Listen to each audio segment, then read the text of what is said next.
Well, Disco Mira has come out and really issued us a list of players that Man United think are dependable, and we should obviously build our side, all our team onto them, and those that are really on the verge of leaving Man United.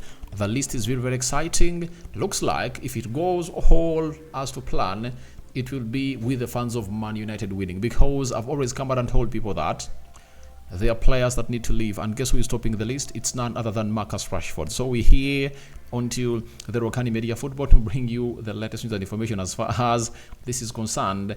As Bruno Fernandes showed how brave he was, he got a little bit of a fracture, only dislocation in his hand, and went ahead to play a game of football, and went ahead to really score 2 goals and create 1 goal. Then Whitley had a message from Bruno Fernandes. He has come out and really talked to us onto what it felt like to make his debut for the club of Man United. Now, smash the like button, comment and share. If at all you're watching us for the very first time, endeavor to subscribe to this channel so as not to miss out on stories that we do upload in here on a daily. Man United fans all over the world, this should excite you, because if it goes all as to plan, then all your plans and requests would have gone ahead to be answered by INEOS. Look like INEOS is going to be a fan best reactor. You know, they're going to be reacting on what we fans want, because first and foremost, we talked about the board being vulnerable and having incompetent people. Guess what they first did when they came in through? Was to obviously rectify that board. You get? That's what they first went ahead to do as a side of INEOS, and now they are looking to obviously move on players. And guess what? The list is here. Let's see close to 300 likes matching this video, and don't forget to subscribe so as not to miss out on stories that we do upload in here on a daily. Congratulations, we've got here to hit 17,100 subscribers on this channel, so we're here to look at the next milestone of reaching 7,200 subscribers. That's why I call upon for you guys to subscribe. The Muslims, Barakallahu fikum, and the Christians, we cover you all in the precious blood of Jesus Christ. This is what Disco Mira has gone ahead to say. Manchester United are willing to get rid of as many as 11 players this summer. The list has Marcus Rashford, Wan-Bissaka, Rafael Varane, Harry Maguire, Eriksen, Jadon Sancho, Anton Martial, Casemiro, Lindelof, Amrabat, Anthony.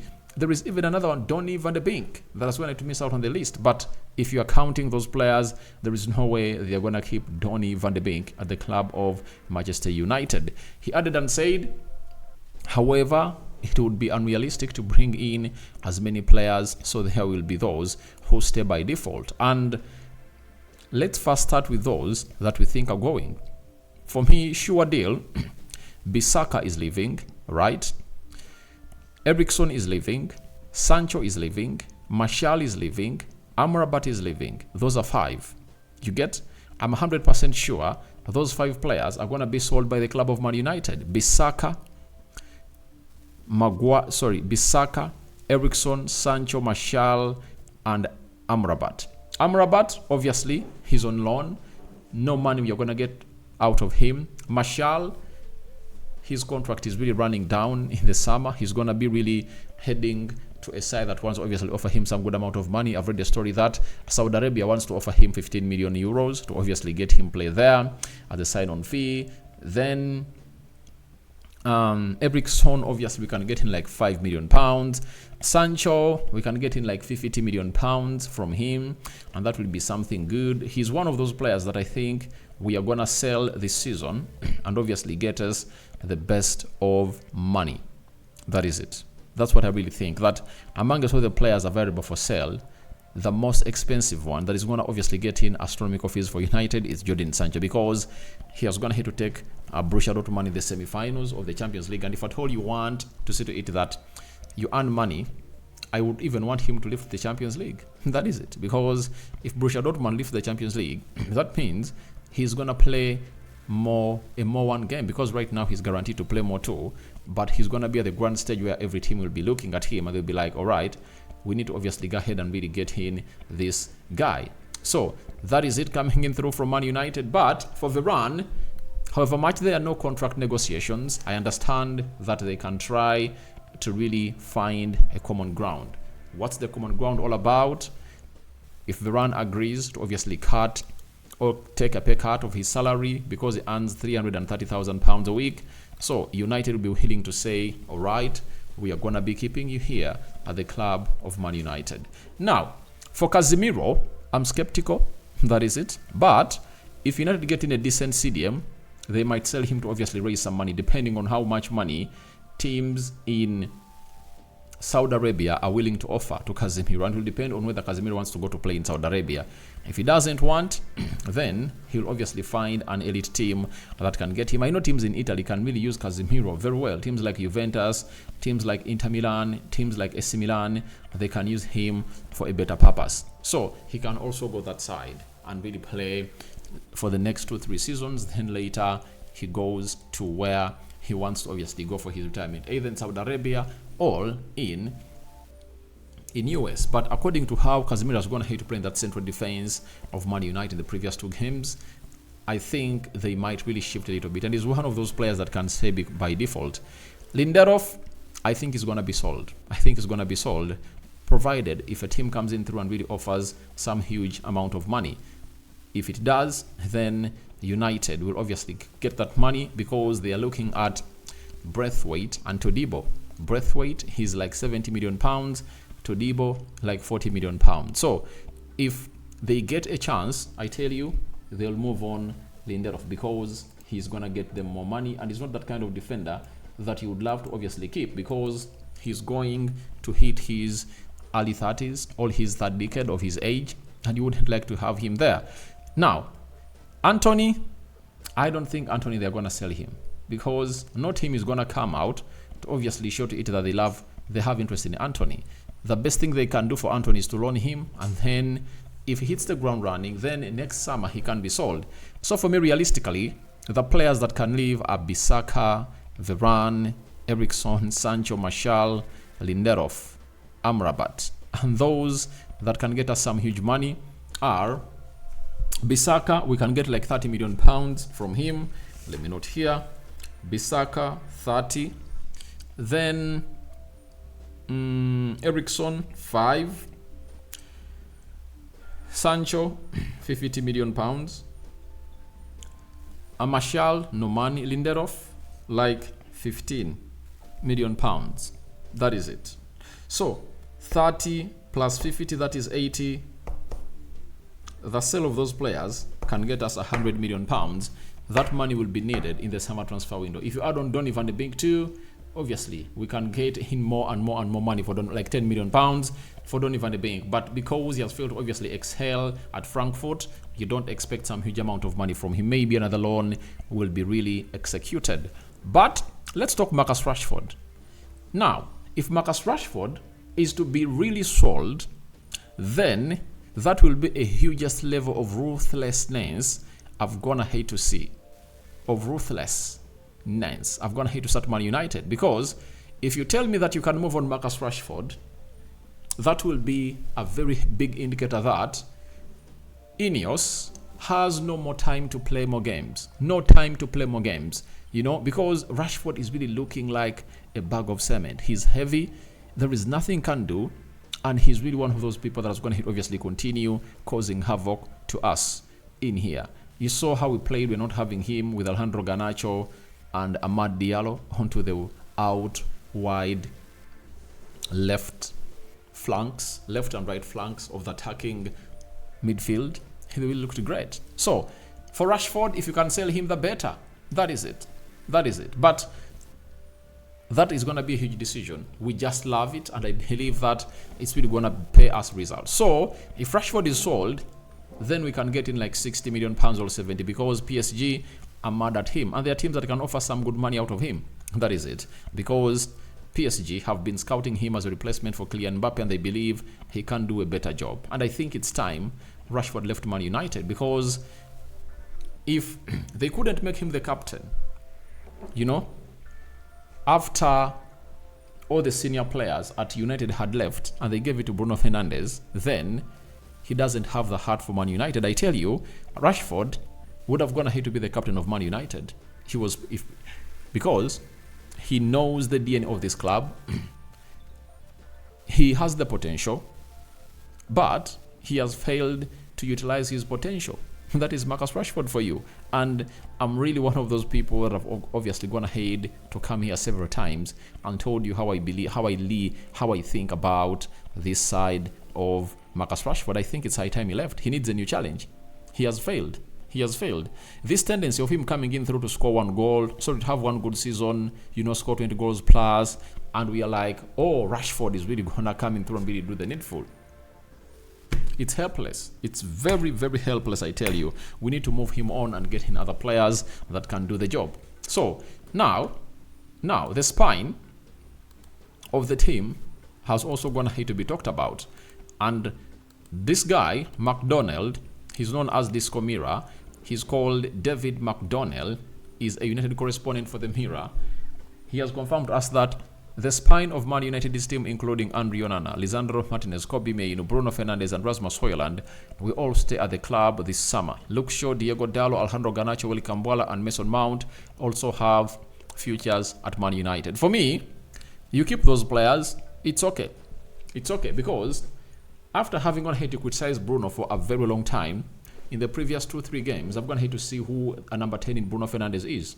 You understand? Now, you really see that spine as very, very, very, very giving positive results for the club of Man United, because Andre Onana will be in goal, Dallo right back, Luke Shaw left back, Lisandro Martinez in the central defense, against all alongside another player that will sign as a defender in the summer transfer window. Then Kobbie Mainoo with another new seed that I hope United will bring in through. Bruno Fernandes ahead of them. Rasmus Højlund leading the line. Alejandro Garnacho onto the left. Willy Cambuala can also obviously come in through and do the needful. By the way, I would love to see Willy Cambuala come on playing alongside Lisandro Martinez. Have you thought about how that team will look like?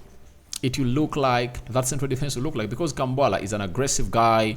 The same applies to Lisandro Martinez. I would love to see those two partner together. So I wait and see how it's really gonna really pan out. But all in all, it's really good and very important to note that United are really looking out to clear out players at the club of Manchester United. Now, Bruno Fernandes had an injury, as confirmed to us by Erik ten Hag, but he told the manager, I would love to play for Man United when you're playing against the side of Sheffield. And at United Truthful has confirmed to us that Bruno Fernandes broke his right hand. I think it was like a dislocation against Coventry, and insisted on playing last night. Bagged 2 goals and an assist. Haven't seen a guy like this. So Bruno Fernandes went ahead and obviously put in a very huge shift. And I tell you, let me show you this photo. That's why he was really having a bandage tied around his hand. You get? That's why he was having a bandage tied around his hand. You see it? You see it? That is the bandage that was tied around his hand. I think let me show you this full picture, right? Because this is not giving it the best that it deserves to get as a side. So let's try to show you this picture and really see it very well, that Bruno was really having a bandage around him. You see this bandage on his hand? He was playing through pain, but he said, I should raise up to the occasion and really defend this side. And I love his character, mentality, but all in all, I've always gone ahead to question his commitment and being huge fan for being a number 10 that others look like. Now, if a man comes out and tells you that I cannot play like Odegaard or other number 10s. Now, yesterday, he played like them. He played like them yesterday.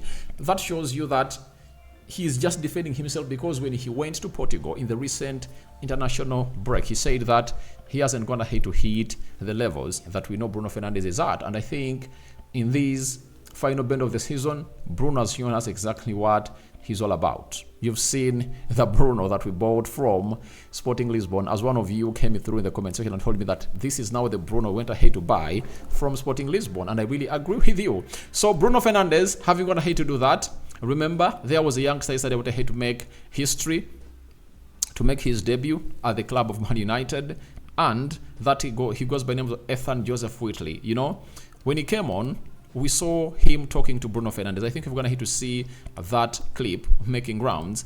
And he was asked on what Bruno was telling him. Bruno told him that I have 9 minutes to obviously get you an assist. You know, that's how Bruno Fernandes was hungry for this young lad to obviously get himself a goal at the beginning of his career. And Whitley never went ahead to score, but I liked his energy. His touch was really great. The hunger was really great. And after making his debut, he took the following to Instagram and he said the following that it's a great club with a massive history, especially in the academy. It's an honor to make my debut, and that number 250. There were a bit of nerves, but as soon as I was stripped and ready to go, I was excited. It's not been a bad 24 hours. Obviously, it cannot be a bad 24 hours because Whitley had already gone ahead to obviously score the winning goal when you're playing against Man City in the under-18s, and he comes in through to do the job against this side. And I think Ten Hag has gone ahead to introduce in very many youngsters for the club of Man United, and the minutes they're really getting in are really great. He made the bench when you're playing against Chelsea, and ever since then he has been making the bench against Liverpool and very many other teams. The reason as to why he hasn't gotten a chance to come on through is because Man United have gone to obviously bottle those games in the final minutes. So yesterday he got himself going, and I know over the weekend against Burnley he's going to get more minutes in, as I think the team of Man United will obviously get a very huge win with a huge margin, and the rest will obviously come into our favor to see it that this youngster comes on through. I would love to see Amaz also coming in through to play a very beautiful kind of a job in there. So guys, tell me your thoughts about Rashford topping the exit list of Man United players. INEOS exit list is topped by Marcus Rashford. They want him out, and other 11 players. Out of those 11 players, who are those you want out and who are those you want to stay at the club of Man United? Then tell me what you think about Bruno Fernandes and his character that is really very huge, of not really giving up and having a very good thought about the club of Man United. And then what do you make about Ethan Joseph Whitley making his debut for the club of Man United? Second video of the day, I'm coming back with a live stream of what we call the match day live. Sorry, the match preview of Man United versus Burnley. That's going to be played over the weekend. Rokan David is my name. Don't forget to subscribe. I call upon for some huge subscribers on this channel because we want to hit 18,000 subscribers and see how the summer transfer window kicks off, because for me, I'm in the summer transfer mode. Player ratings done. You've gonna hit really watching very well, and thank you guys. We out. Ciao ciao.